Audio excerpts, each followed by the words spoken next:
Cita-cita perjuangan kami untuk menegakkan kemurnian Pancasila tidak mungkin dipatahkan hanya dengan mengubur kami dalam sumur ini. Lubang Buaya, 1 Oktober 1965.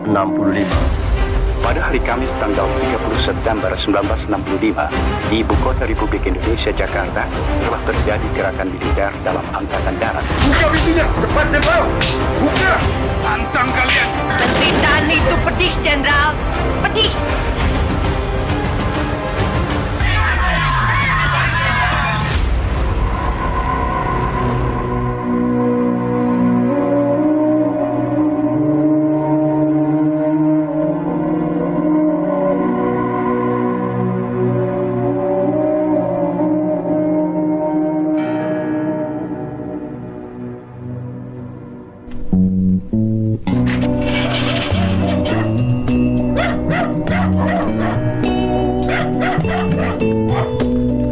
Dalam catatan sejarah kelam Indonesia terdapat berbagai peristiwa tragis.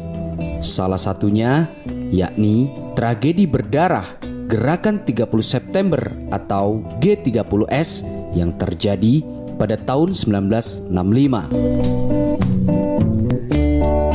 Peristiwa G30S ini terjadi pada malam hari, tepat Kamis malam Jumat atau waktu saat pergantian dari tanggal 30 September hari Kamis hingga tanggal 1 Oktober hari Jumat tahun 1965, Yaitu menculik beberapa tokoh Dewan Jenderal. peristiwa yang melibatkan pasukan Cakrabirawa Batalion 1 Cakrabirawa pimpinan Letnan Kolonel Untung Samsuri mengincar Dewan Jenderal maupun perwira tinggi dengan diculik dan dibunuh hingga dibuang ke sumur Lubang Buaya pinggiran Jakarta. 3 dari 6 orang yang menjadi target langsung dibunuh di kediamannya, sedangkan yang lainnya diculik dan dibawa menuju Lubang Buaya. Keenam perwira tinggi militer Angkatan Darat yang menjadi korban dalam peristiwa ini antara lain Letnan Jenderal Anumerta Ahmad Yani, Mayor Jenderal Raden Suprapto, Mayor Jenderal Mas Tirto Darmo Haryono, Mayor Jenderal Siswondo Parman, Brigadir Jenderal Donald Ishak Panjaitan, dan Brigadir Jenderal Sutoyo Siswo Diharjo. Sementara itu, Panglima Militer Angkatan Darat Abdul Haris Nasution yang menjadi target utama berhasil meloloskan diri. Namun putrinya Ade Irma Nasution tewas tertembak dan ajudannya Letu Pierre Andreas Tendean diculik dan ditembak di Lubang Buaya. Selain itu, beberapa orang lainnya juga menjadi korban pembunuhan dalam operasi G30S. Mereka adalah Brigadir Polisi Ketua Karel Satswit Tubun, Kolonel Katamso Darmo Kusumo, dan Letnan Kolonel Sugiono Mangun Wiyoto. Genjer genjer saiki wis digawa mulih. Dalam lintasan sejarah kelam Indonesia, Gerakan 30 September 1965 hingga kini masih menjadi salah satu topik sejarah yang kontroversial. Sebagai akibat daripada satu coup PKI yang gagal pada tahun 65. Berbeda dengan narasi sejarah dalam buku-buku sejarah yang merupakan versi Orde Baru yang menyebut bahwa dalang utama Gerakan 30 September atau G30S tertuju pada Partai Komunis Indonesia atau PKI pimpinan CCPKI DN Aidit. Namun, dalam video ini kita akan mengenang para korban tragedi berdarah G30S dengan mengisahkan peristiwa penculikan dan pembunuhan para petinggi Angkatan Darat dalam operasi G30S.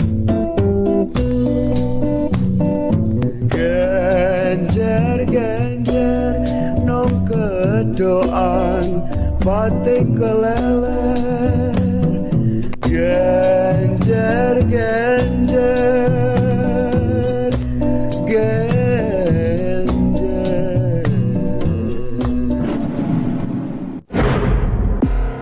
Angkatan Darat pasti akan mengganyang semua kekuatan progresif revolusioner sampai tuntas habis. Kontak seluruh perwira yang berpikiran maju yang mendukung kita. Pada tahun 1965, Partai Komunis Indonesia atau PKI pimpinan DN Aidit berinisiatif dengan bulat untuk mengkudeta Dewan Jenderal yang diyakininya akan mengkudeta Presiden Soekarno dan menghancurkan PKI. Dengan begitu, PKI dan sejumlah tokoh lainnya mengadakan gerakan yang rencananya akan dilaksanakan pada malam 30 September 1965. Kawan-kawan dalam barisan para perwira yang progresif revolusioner. Dengan berbagai pertimbangan yang ada, Letnan Kolonel Untung menggalang puluhan pasukan Cakrabirawa yang bersepakat dengan PKI dan para tokoh lainnya untuk melakukan misi G30S pada malam 30 September 1965. Dalam pasukan kesatuan pengawal pemimpin besar revolusi Bung Karno, Cakrabirawa ada 2 kompi yang seideologi. Dalam operasi G30S ini, mereka menculik dan menghabisi para jenderal yang mereka tuduh akan bertindak makar kepada Presiden Soekarno. Target utama dalam operasi G30S ini yakni Panglima Militer Angkatan Darat Abdul Haris Nasution.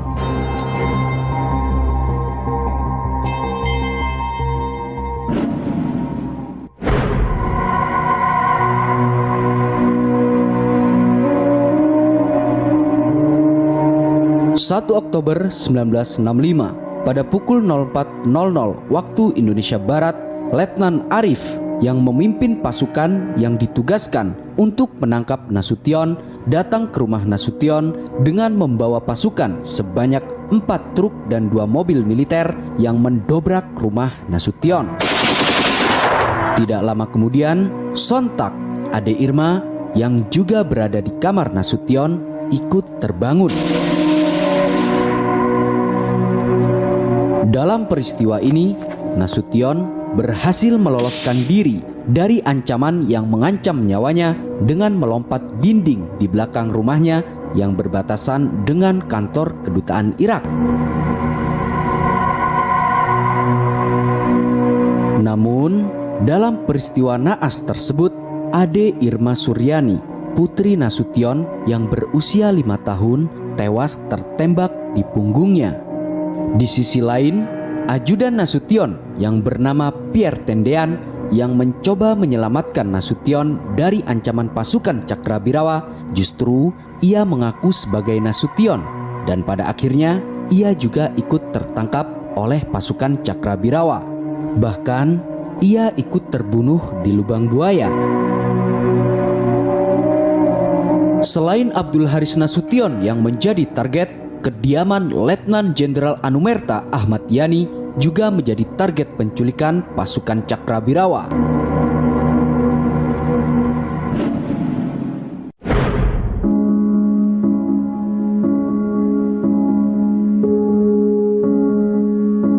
Dini hari 1 Oktober 1965, Ahmad Yani didatangi dan dikepung pasukan Cakrabirawa di kediamannya di Jalan Lembang nomor 67 Jakarta. Ketika bertemu dengan pasukan Cakrabirawa, Yani diperlakukan sangat tidak sopan oleh mereka, yang mana mereka berdalih agar Ahmad Yani segera pergi bersama mereka untuk menghadap Presiden Soekarno di istana. Sebaiknya tidak usah mandi, Jenderal. Paling tidak cuci muka toh dan berpakaian. Tidak usah Namun, berpakaian. Yani Ancang yang kalian. merasa diperlakukan dengan tidak sopan sempat mengadakan perlawanan. Tahu apa Dan kalian? kemudian pada akhirnya Ahmad Yani diberondong 7 peluru senjata jenis Thompson di dekat pintu kamarnya oleh Sersan Cakrabirawa Gijadi. Sehingga karena berbagai tembakan itu, Ahmad Yani gugur dalam peristiwa yang kini dikenal sebagai Gerakan 30 September 1965 atau G30S. Ahmad Yani ditembak di depan kamar tidur. Penembakan itu terjadi tepat pada tanggal 1 Oktober 1965, kurang lebih pukul 04.00 waktu Indonesia Barat.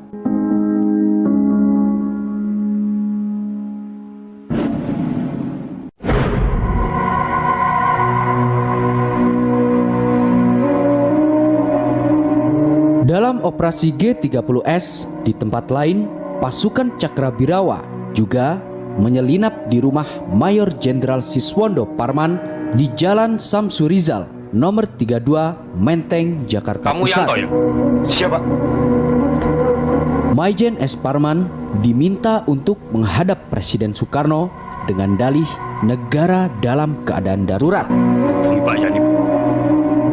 Sontak sang jenderal curiga dan meminta sang istri untuk menelpon Letnan Jenderal Ahmad Yani. Loh, Kok telepon saya diputus? Namun dengan beringas, salah satu pasukan Cakrabirawa memutus sambungan kabel telepon. Saya pasti sedang difitnah. Bapak Presiden menunggu Jenderal. Karena berbagai paksaan para pasukan, akhirnya Maijen S. Parman dibawa para tentara ke dalam truk yang akan melaju ke kawasan Lubang Buaya.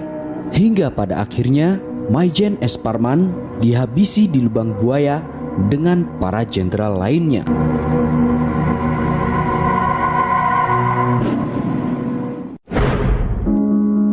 Laksanakan. Siap, laksanakan.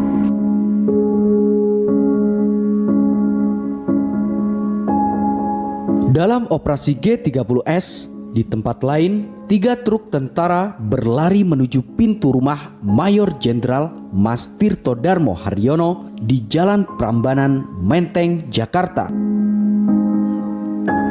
Stop, Mam! Ketika mereka berhasil memasuki rumah MT Haryono, para pasukan Cakrabirawa itu menembak ke segala arah di dalam rumah.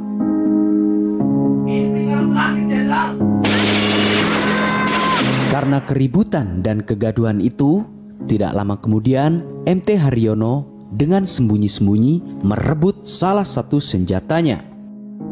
Namun, ia tidak berhasil. Dengan berbagai kesempatan, akhirnya pasukan Cakrabirawa kian memberondong MT Haryono di dalam kamarnya. Dan dengan terburu-buru, MT Haryono diseret dan dimasukkan ke dalam truk menuju kawasan Lubang Buaya hingga MT Haryono dikubur di Lubang Buaya bersama para jenderal lainnya.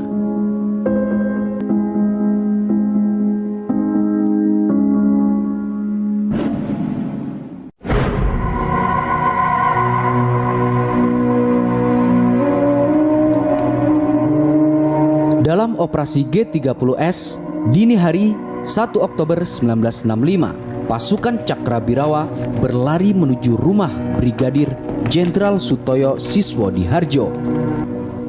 Saat pasukan Cakrabirawa berhasil memasuki rumah Sutoyo melalui garasi samping rumahnya, sontak dengan nada paksaan para pasukan itu mengatakan kepada Sutoyo bahwa Brigadir Jenderal Sutoyo telah dipanggil oleh Presiden Soekarno untuk menghadap ke istana. Kami harus membawa Bapak sekarang. Namun, para pasukan enggan memberi kesempatan Jenderal Sutoyo untuk memakai seragam militernya. Akhirnya, Jenderal Sutoyo yang masih dalam keadaan berbaju tidur dibawa pasukan Cakrabirawa ke Lubang Buaya. Dan pada akhirnya Jenderal Sutoyo dihabisi dan dimasukkan ke dalam sumur Lubang Buaya bersama para jenderal lainnya.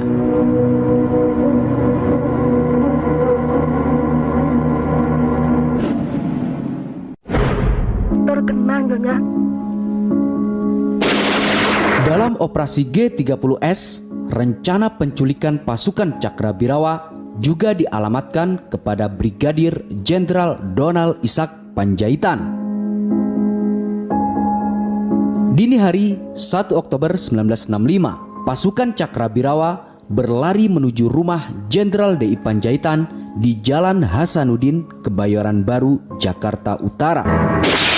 Ketika pasukan Cakrabirawa berhasil memasuki rumah, dengan brutal mereka menembak ke segala arah di lantai 1 rumah DI Panjaitan. Merasa keluarganya terancam karena kegaduhan itu, Jenderal DI Panjaitan turun tangan dengan berseragam lengkap dan kian berdoa agar keluarganya selamat. Tidak lama kemudian, dengan brutal, DI Panjaitan ditembak saat masih tengah berdoa di garasi rumahnya. Akhirnya, Jenderal DI Panjaitan yang sudah tidak bernyawa dibawa pasukan Cakrabirawa ke lubang buaya dan dimasukkan ke sumur lubang buaya bersama para jenderal lainnya. Di sisi lain, putri DI Panjaitan yang kala itu melihat jenazah ayahnya yang diseret para pasukan menjerit dan mengusapkan darah ayahnya ke wajahnya dengan jeritan histeris.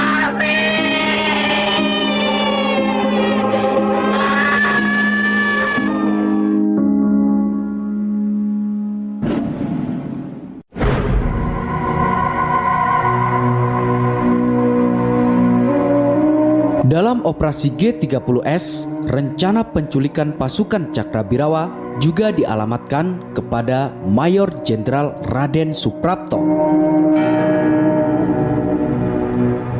Dini hari 1 Oktober 1965, pasukan Cakrabirawa berlari menuju rumah Jenderal Suprapto di Jalan Besuki nomor 19 Menteng, Jakarta Pusat.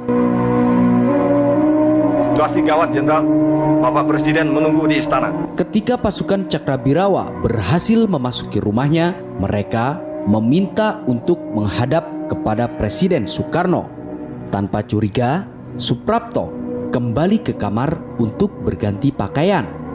Namun, pasukan Cakrabirawa meminta dengan paksa agar sang jenderal tidak usah berganti pakaian dengan dalih terburu-buru. Tidak usah, Jenderal. Akhirnya, Jenderal Suprapto yang masih menggunakan kaos oblong dibawa pasukan Cakrabirawa ke lubang buaya hingga dihabisi dan dimasukkan ke dalam sumur lubang buaya bersama para jenderal lainnya.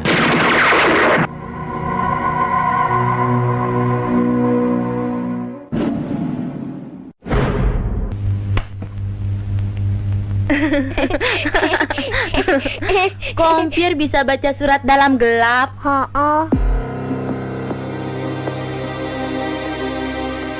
Dalam operasi G30S, menjelang pukul 4 dini hari, pasukan Cakrabirawa datang menyerbu kediaman Jenderal Nasution untuk melakukan penculikan.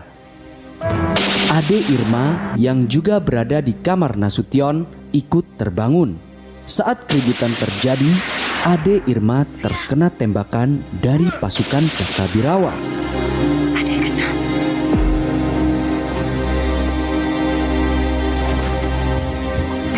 Pierre Tendean yang saat itu sedang beristirahat di ruang tamu kediaman Jenderal Nasution sontak terbangun dan mendatangi sumber kegaduhan.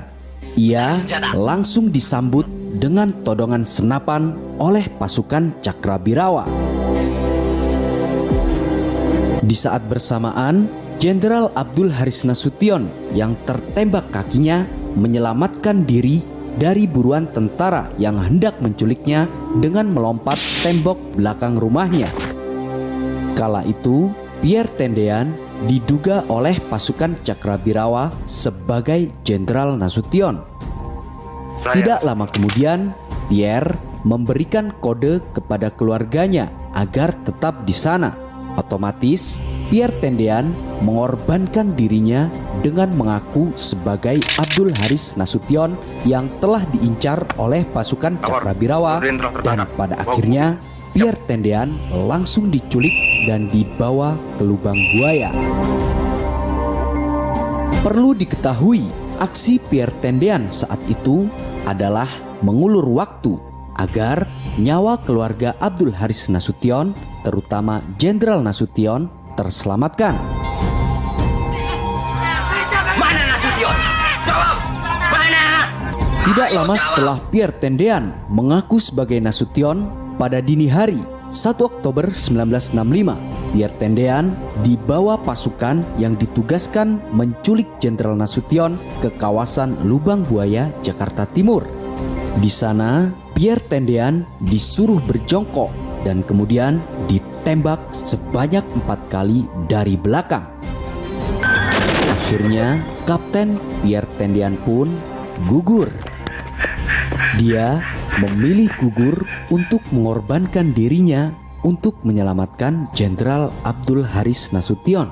Pengorbanan yang juga menyelamatkan negara dan bangsa yang selalu dibelanya.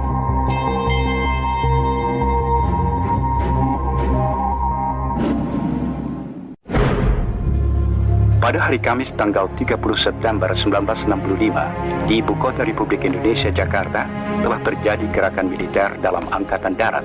Seiring berjalannya waktu, setelah penculikan dan pembunuhan para jenderal, Presiden Soekarno telah menetapkan bahwa operasi G30S adalah suatu coup atau kudeta terhadap pemerintahan. Ya, kerjakan sekarang juga.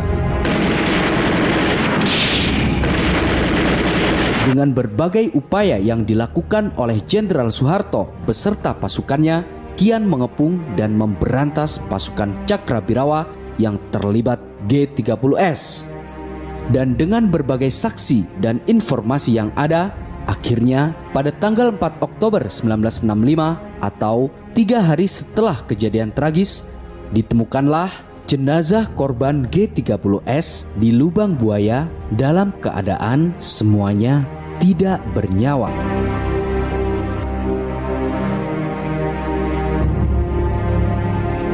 Setelah dilakukan otopsi pada tanggal 5 Oktober 1965, ketujuh jenazah militer Angkatan Darat akhirnya dimakamkan di Taman Makam Pahlawan Kalibata, Jakarta.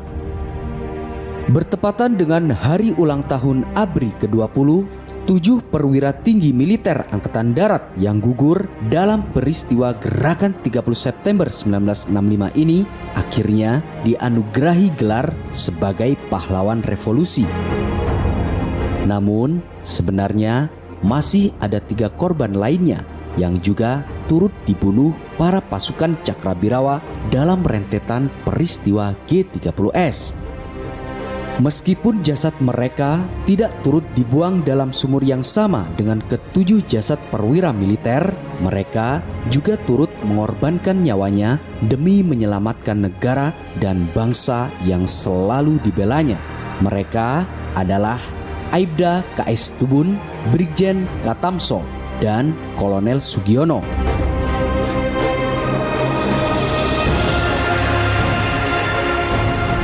Dengan kita mengenang para pahlawan revolusi dan peristiwa kelam G30S 1965, semoga dapat menumbuhkan rasa nasionalisme yang tinggi sehingga peristiwa kelam yang menimpa bangsa Indonesia ini tidak terulang kembali hingga selamanya.